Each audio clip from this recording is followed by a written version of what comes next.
Maman, bonjour.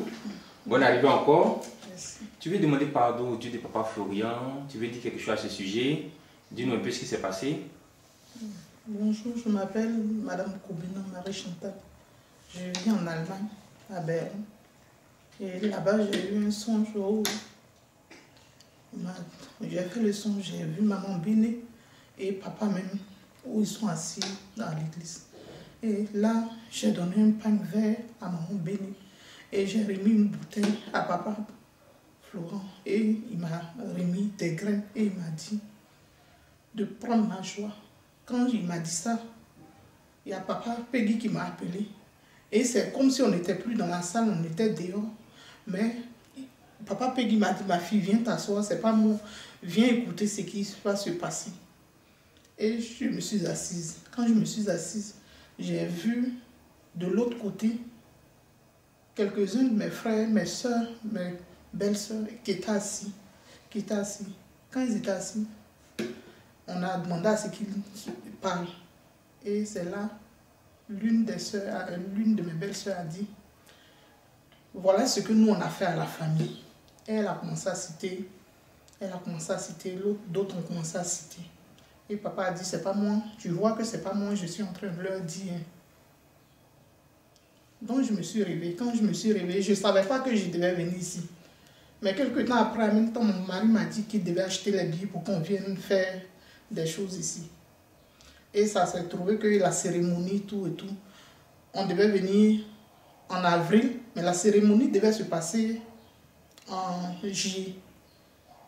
Et moi, du fond de mon cœur, j'ai désiré que ça se passe en avril, parce que moi, je venais en avril, parce qu'en juin, je ne serai plus là. Et le samedi qui a suivi, papa Florent a fait l'annonce pour dire la cérémonie va se passer en avril. Je suis à Abidjan, c'est là la cérémonie allait se passer. Et j'ai dit, ah mon Dieu, il m'écoute. Le papa Florent m'a dit, mais quand je suis arrivée à la cérémonie, il y avait tellement de monde que je suis venue en retard aussi. On vit sur Bassam. Donc on s'est levé à 5 h, on n'a pas vite fait. Quand on est arrivé, il était 7 h, mais il y avait déjà trop de monde. Donc je suis venue en haut ici. Quand on est venu en haut, on n'entendait pas. Il y avait la chaleur, tout et tout.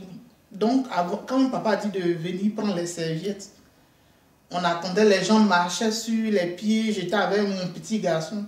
Donc j'étais fatiguée en fait. Et puis peut-être que je ne voulais pas aussi attendre. Donc j'ai donné le pain que je devais donner à maman Béné, comme on m'avait dit dans le songe.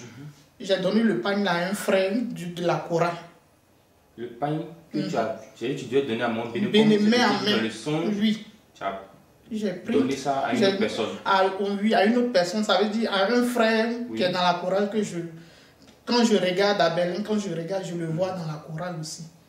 Et puis j'ai demandé à mon mari que je m'étouffais, je veux rentrer à la maison. Quand je suis rentrée à la maison, avant ça, mes pieds ont commencé de mon bassin jusqu'à mes pieds. Je ne peux pas me lever, j'ai mal, mes pieds s'enflent et mes paupières ont commencé à s'enfler. Et quand j'ai dormi, j'ai rêvé, on me dit, il y a une parole qui me dit, l'homme où tu vas là, c'est pas lui, c'est pas cette personne-là tu vois. Voilà. Et dans l'église, tout le monde se levait. On dit, papa Florent arrive, papa Florent arrive. Et tout le monde courait. Et puis, moi, je vous voyais, mais je ne voyais pas papa Florent. Mais j'ai vu une autre personne. Un mulâtre, ça veut dire quelqu'un qui n'est pas blanc, il n'est pas noir. Et les cheveux qui sont lisses. Et il est venu, il dit, c'est moi. C'est pas l'homme de Dieu que tu connais là-bas, là, c'est moi-même, ton père. Donc quand je te dis des choses, il faut faire. Et il a demandé pour mon mari. Il a pris mon mari dans les bras et il m'a dit, il faut faire ce que je t'ai dit là. Et tu as 7 jours de prière. Tu dois fléchir genoux.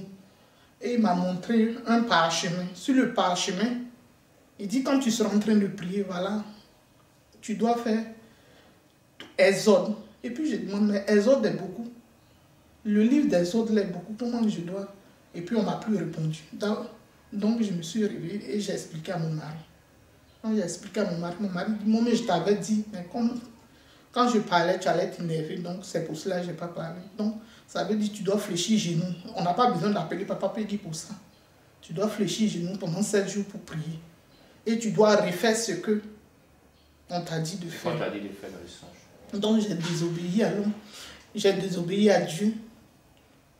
J'ai fait ce qu'il a dit maintenant. Mais moi-même, je me sens... Tu as accompli maintenant, tu as accompli la mission. Oui. C'est pour cela que papa a dit de venir en haut. De venir parler. Pour dire quand Dieu dit de faire quelque chose, il faut obéir à la voix de Dieu qui t'a parlé. Voilà. Donc que Dieu soit encore avec toi, qui te donne plus de force pour obéir à ses moi, c'était pas ça. J'aime pas me faire... Bon, même quand il y a des choses, c'est mon mari qui vient. Moi, j'aime... C'est pas que j'aime pas me faire... J'aime pas être au devant des choses. Peut-être que Dieu me dit de prendre... Non, Dieu me dit simplement que si tu as dit de faire quelque chose, fais-le. Voilà, aller à côté, ça ce n'est plus à ton niveau. Tu as fait ce que Dieu t'a dit de faire. Voilà, donc que Dieu te bénisse encore. Amen.